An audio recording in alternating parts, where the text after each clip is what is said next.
ओम शांति 22/4/2022 बाबा के साकार अनमोल धारणा युक्त मधुर महावाक्य हैं। बाबा ने कहा, मैं आया हूँ तुम बच्चों से सब किचड़ा लेने के लिए। जो भी तुम्हारे पास पुराना है सब कुछ दान दे दो। तो बाबा को जब दान दे देंगे तो बाबा ने कहा पुण्य आत्मा बन जाएंगे। पुण्य आत्माओं की दुनिया में चलने के लिए क्या करना है? हाँ, सब वस्तुओं से, व्यक्तियों से, वैभव से, विशेषकर संबंधों से बाबा ने कहा बुद्धि योग हटा दो, ममत्व हटा दो, 5 विकारों को छोड़ दो, पवित्र बनो, तो पुण्य आत्माओं की दुनिया में जाएंगे। फिर बाबा ने सेवा के लिए बहुत अच्छी पॉइंट बताई। दिल्ली को याद किया कि दिल्ली में एक रामलीला ग्राउंड है जिसमें रामलीला होती है, लेकिन राम कौन, कैसे ही राम की दुनिया बनती है, कैसे लीला होती है तो जानते ही नहीं। लेकिन बाबा के वहाँ बहुत सारे प्रोग्राम हुए हैं, जिस प्रोग्राम से काफ़ी बाबा के अच्छे अच्छे बच्चे निकले हैं। 73 में बहुत सुंदर मेला लगा था। हर स्टेट का एक एक स्टॉल था, जिसमें पूरे भारत के भाई बहन, इवन विदेश का भी एक स्टॉल, जिसमें सब लोगों ने बहुत बेहद सेवा की थी। तो बाबा समय प्रति समय दिल्ली को याद करते हैं, क्योंकि दिल्ली कैपिटल रही है शुरू से, आज भी कैपिटल है, और यहीं पर स्वर्ग, नई दुनिया, पैराडाइज, श्री लक्ष्मी और श्री नारायण का राज्य होगा। तो सुनते हैं, बाबा ने कहा, मीठे बच्चे, बाबा आया है तुम बच्चों से दान लेने। तुम्हारे पास जो भी पुराना किचड़ा है उसे दान दे दो, तो पुण्य आत्मा बन जाएंगे। क्वेश्चन है, पुण्य की दुनिया में चलने वाले बच्चों प्रति बाप की श्रीमत क्या है? आंसर, मीठे बच्चे, पुण्य की दुनिया में चलना है तो सबसे ममत्व मिटाओ, 5 विकारों को छोड़ो, इस अंतिम जन्म में ज्ञान चिता पर बैठो, पवित्र बनो, तो पुण्य आत्मा बन पुण्य की दुनिया में चले जाएंगे। ज्ञान योग को धारण कर अपनी दैवी चलन बनाओ। बाप से सच्चा सौदा करो। बाप तुम्हारे से लेते कुछ नहीं, सिर्फ ममत्व मिट जाए। उसकी युक्ति बताते हैं, बुद्धि से सब बाप के हवाले कर दो। 2 दिन पहले बाबा ने कहा सब मुझे दे दो, लेकिन तुम फिर उसको ट्रस्टी होकर के संभालो। मैं लेकर के क्या करूँगा? सब कुछ बच्चों के लिए ही है। तो बाबा मुख्य बात कहते हैं कि बुद्धि से भूल करके मुझे याद करो और सब कुछ ट्रस्टी होकर संभालो। गीत इस पाप की दुनिया से। ओम शांति। दुनिया के मनुष्य व रावण राज्य के मनुष्य पुकारते हैं, हे पतित पावन आओ, पावन दुनिया अथवा पुण्य की दुनिया में ले चलो। गीत बनाने वालों को इन बातों की समझ नहीं है। पुकारते हैं रावण राज्य से राम राज्य में ले चलो, परंतु अपने को कोई पतित समझते नहीं। अपने बच्चों के पास तो सन्मुख बाप बैठे हैं। राम राज्य में चलने के लिए, श्रेष्ठ बनने के लिए श्रीमत दे रहे हैं। भगवानोवाच्य, राम भगवानोवाच्य नहीं। भगवान तो निराकार है। निराकारी, आकारी, साकारी 3 दुनियाएं हैं। निराकार परमात्मा निराकारी बच्चों अर्थात आत्माओं के साथ निराकारी दुनिया में रहने वाले हैं। अभी बाबा आया हुआ है, बाबा आया हुआ है स्वर्ग का राज्य भाग्य देने, हमको पुण्य आत्मा बनाने। राम राज्य माना दिन, रावण राज्य माना रात। ये बातें और कोई नहीं जानते, तुम्हारे में भी कोई बिरला जानते हैं। इस ज्ञान के लिए भी पवित्र बुद्धि चाहिए। मूल बात है, ज्ञान में मूल बात है बाप की याद। अच्छी चीज़ हमेशा याद रहती है। संसार में सबसे अच्छा कौन? बाबा। तुमको पुण्य क्या करना है? तुम्हारे पास जो किचड़ा है वह मेरे हवाले कर दो। मनुष्य जब मरते हैं तो उसके बिस्तर, कपड़े आदि सब करनी गौर को दे देते हैं। वह दूसरे किस्म के ब्राह्मण होते हैं। अब बाबा आया है तुम्हारे से दान लेने के लिए। ये पुरानी दुनिया, पुराना शरीर, सब कुछ सड़ा हुआ है, ये मुझे दे दो। इससे ममत मिटाओ। भल 10-20 करोड़ हैं, परंतु बाप कहते हैं उनसे भी बुद्धि निकालो। बदले में तुमको सब कुछ नया, नई दुनिया में मिलेगा।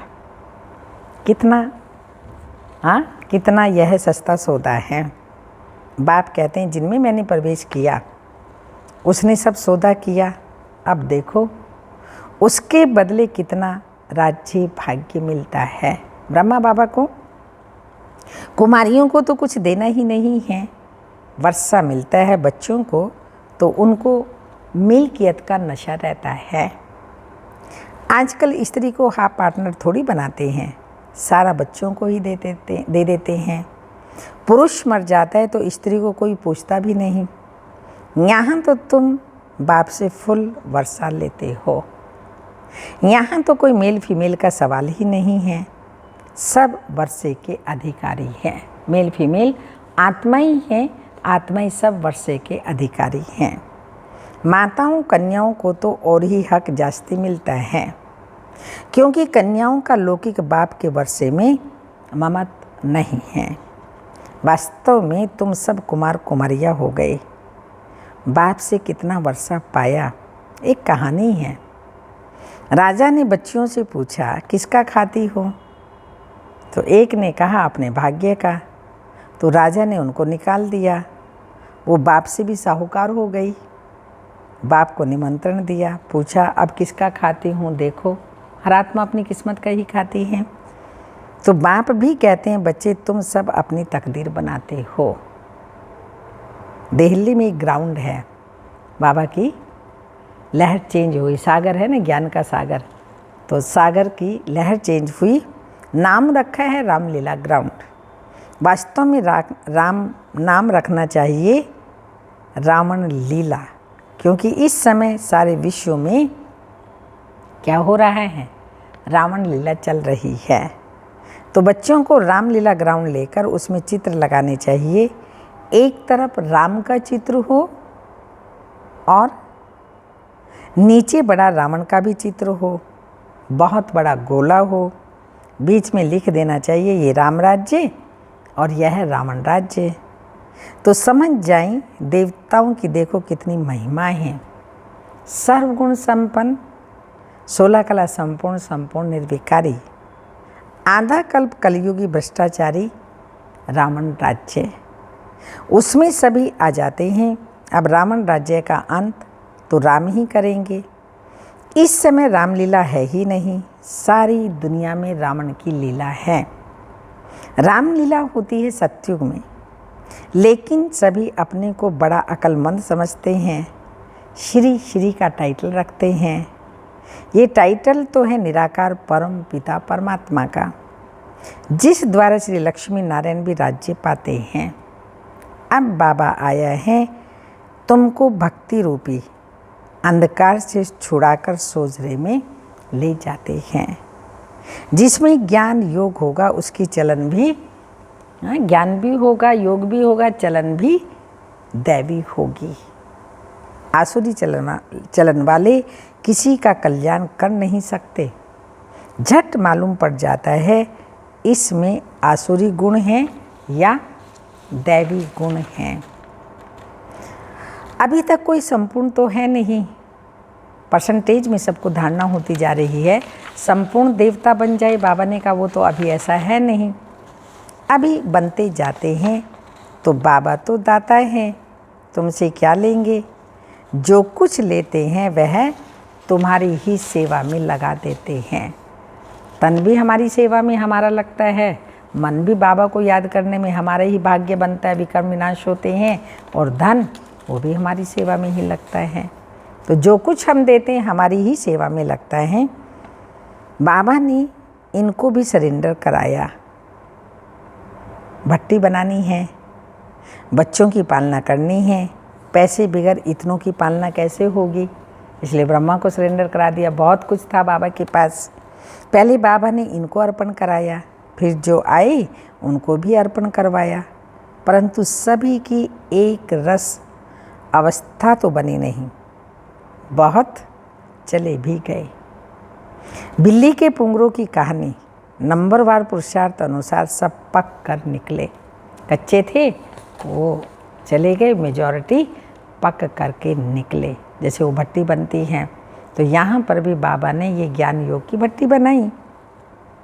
बाबा तो पुण्य की दुनिया में ले चलते हैं, सिर्फ कहते हैं 5 विकारों को छोड़ो, हम तुमको प्रिंस प्रिंसेस बनाएंगे। ब्रह्मा का साक्षात्कार घर बैठे बहुतों को हो जाता है। वहाँ से लिख कर के भेज देते हैं, बाबा हम आपके बन गए हैं, हमारा सब कुछ आपका है। तो बाबा कुछ लेते नहीं, बाबा कहते हैं सब कुछ अपने पास रखो। यहाँ मकान बनाते हैं, कोई पूछते हैं पैसा कहाँ से लाया, अरे इतनी ढेर बच्चे हैं। बाबा को प्रजापिता ब्रह्मा का नाम सुना है ना, कहते हैं सिर्फ ममत मिटाओ, तुम्हें वापिस जाना है तो बाबा को याद करो। हमको भगवान पढ़ाते हैं तो खुशी का पारा चढ़ा रहना चाहिए। लक्ष्मी नारायण को भगवान नहीं कहेंगे, देवी देवता कहेंगे। भगवान के पास भगवती होती ही नहीं। कितनी युक्ति की बात है, सिवाय सन्मुख ये बातें कोई समझ ना सके।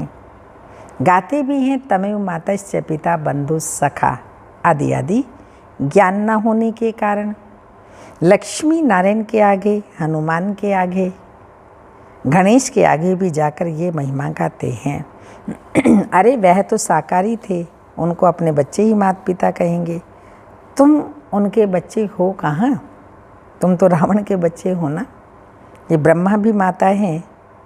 इन द्वारा बाबा कहते हैं तुम मेरे बच्चे हो, परंतु माताओं कन्याओं को संभालने वाली माता चाहिए, तो ये अडॉप्टेड बच्ची है।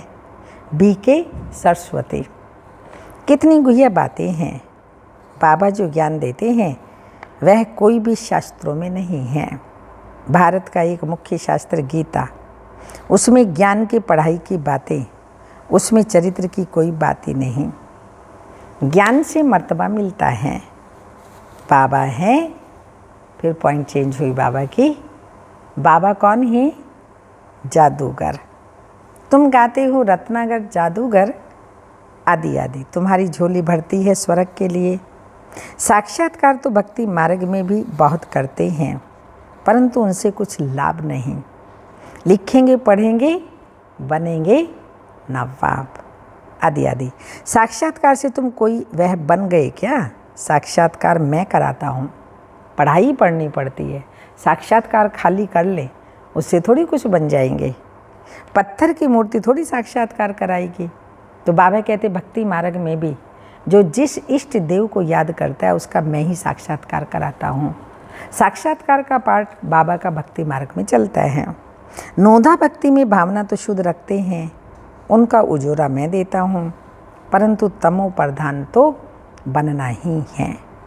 मीरा ने साक्षात्कार किया, परंतु ज्ञान तो कुछ भी नहीं था। मनुष्य तो दिन प्रतिदिन तमो प्रधान होते जाएंगे।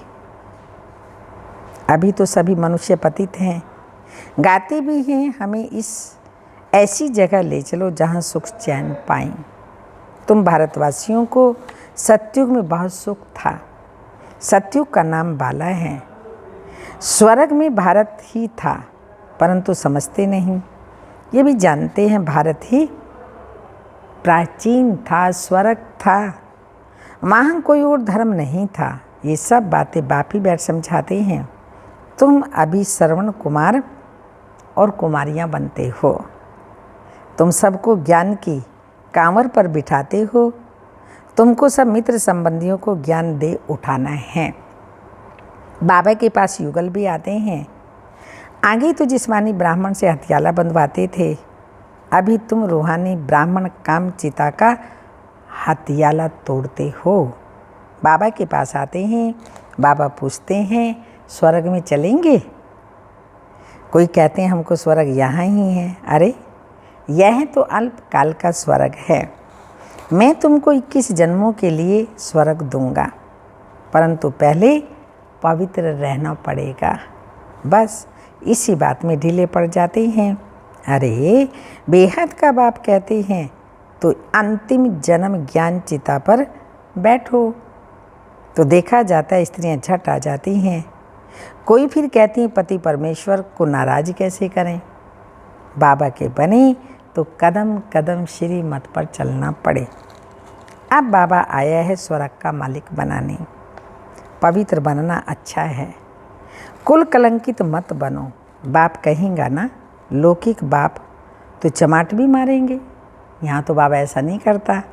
मम्मा मीठी होती है, बहुत मीठा रहमदिल बनना है। बाबा कहते हैं बच्चे तुम मुझे बहुत गालियाँ देते हो, अब मैं अपकारी पर भी उपकार करता हूँ। मैं जानता हूँ तुम्हारा रावण मत पर ये हाल हुआ है।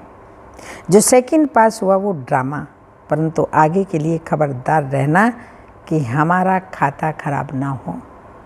हर एक को अपनी प्रजा भी बनानी है, वारिस भी बनाना है।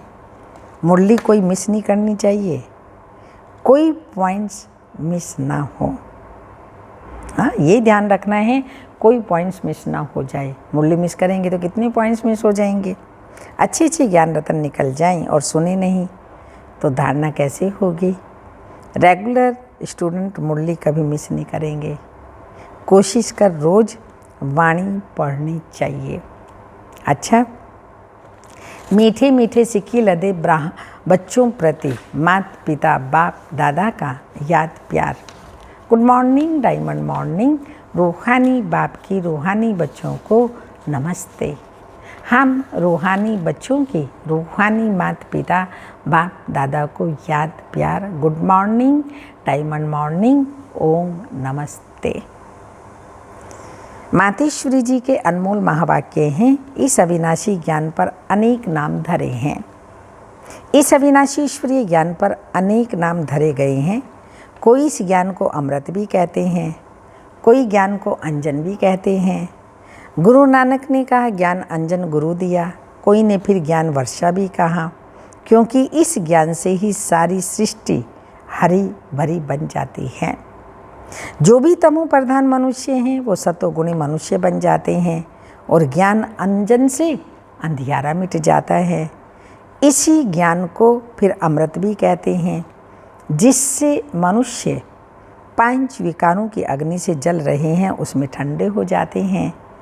देखो गीता में परमात्मा साफ कहते हैं क्रोधेषु कामेषु, उसमें भी पहला मुख्य काम जो ही 5 विकारों में मुख्य चीज है।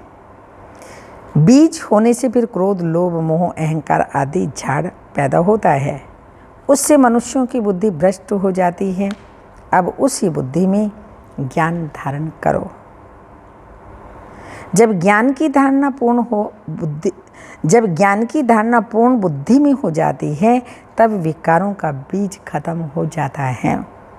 बाकी सन्यासी तो समझते हैं विकारों को वश करना बड़ी कठिन बात है। ये ज्ञान तो सन्यासियों में भी नहीं है, तो ऐसी शिक्षा कैसे देंगे।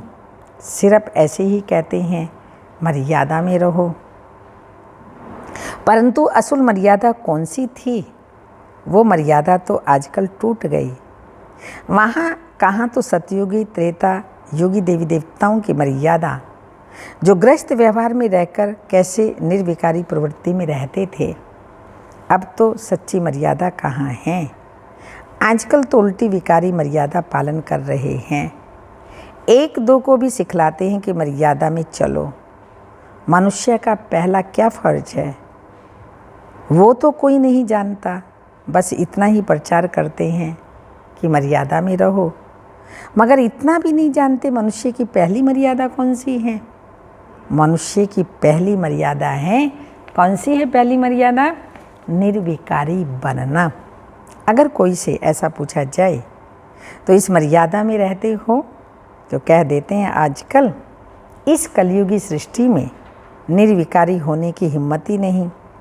अब मुख से कहना कि मर्यादा में रहो, निर्विकारी बनो, इससे तो कोई निर्विकारी बन नहीं सकता।